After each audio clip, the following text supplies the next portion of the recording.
The Bernstein Bears and the Golden Rule. Do to others what you would have do to you. When Sister Bear received a beautiful golden locket for her birthday, she was surprised and pleased. It was shaped like a heart, and it had her name on it. Happy birthday, dear, said Mama and Papa Bear, giving her a big hug. Sister tried the locket on and looked at herself in the mirror. I love it, she said. I'm going to wear it all the time. It opens up, said Papa. Look! He showed her the little golden clasp that you press to pop the locket open. Neat, said Sister. She looked inside, expecting to find a little picture or a mirror or something, but all she could see inside the locket were a few simple words. Do to others what you would have them do to you. Sister was puzzled. The words seemed familiar, but she wasn't sure why. What's this? She asked. It's the Golden Rule, explained Mama. What's that? Sister wondered. Mama's eyes widened. The Golden Rule is one of the most important rules there is, she explained. That's why we have always had it hanging up on the wall of our living room. She pointed to the frame sampler above their mantelpiece. Sister gazed up at it in amazement. She had seen that sampler every day of her life. No wonder the words seemed familiar. Oh, she said, a little embarrassed. I never really thought about what it said before. What does it mean? The Golden Rule, Papa explains, tells you to treat other people the way you want to be treated yourself. Why is it inside my locket? She wondered. It's a golden rule inside a golden locket for a little golden princess, said Papa, giving her a big kiss. It's called the Golden Rule, explained Mama patiently, because it's precious just like gold. But it's not about the gold you wear around your neck or on your finger. She held out her wedding ring. It's about the golden treasure we keep inside our own hearts. The heart shape of the locket is meant to remind you of that. Sister thought it over. She didn't really get it, but that was okay. She loved the new locket anyway. The next day before school, Sister showed off her new treasure to her friends Lizzie, Millie, Anna, and Linda. They oohed and awed over it in a very satisfying way. What's all the fuss about? Asked a voice.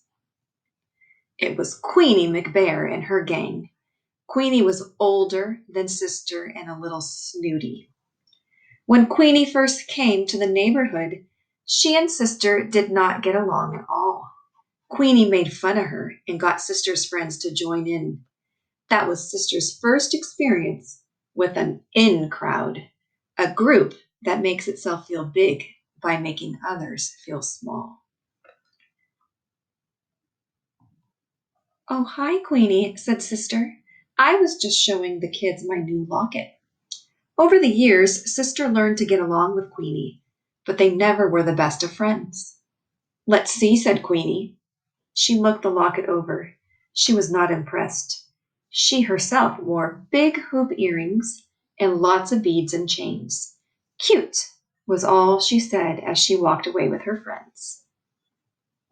Queenie still had her own in crowd. They were a group of older girls who liked hanging out together and acting cool.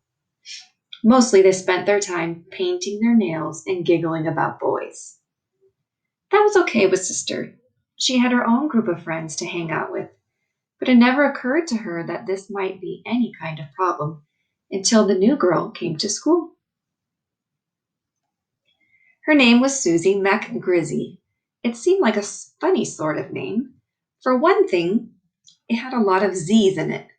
The new girl herself seemed a little funny too. Her clothes weren't exactly cool. She wore her hair up in pigtails. Pigtails are two ponytails, which was definitely not the standard Bear Country school style. Besides, she had thick glasses and braces.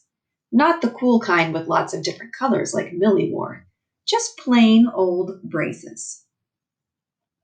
On her first day, of course, the new girl didn't know anyone at all. At recess, Sister noticed her standing off by herself in a corner of the playground.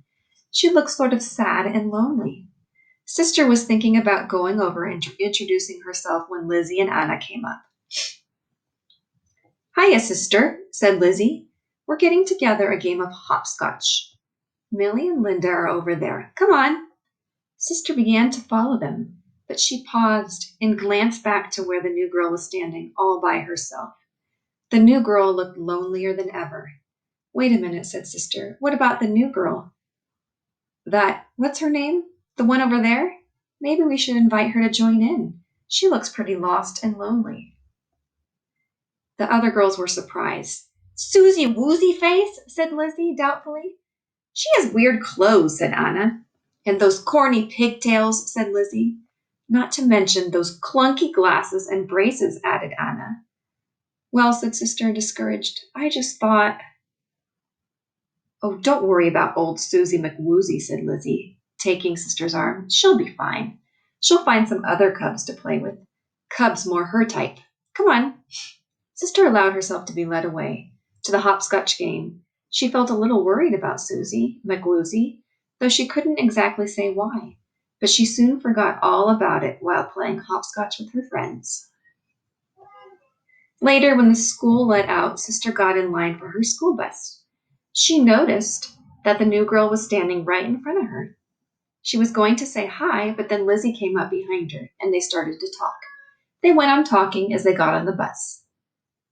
Susie McGrizzy sat right behind them. Sister and Lizzie went right on talking together, and Sister played with her new locket as she talked, twirling it around and around in the air.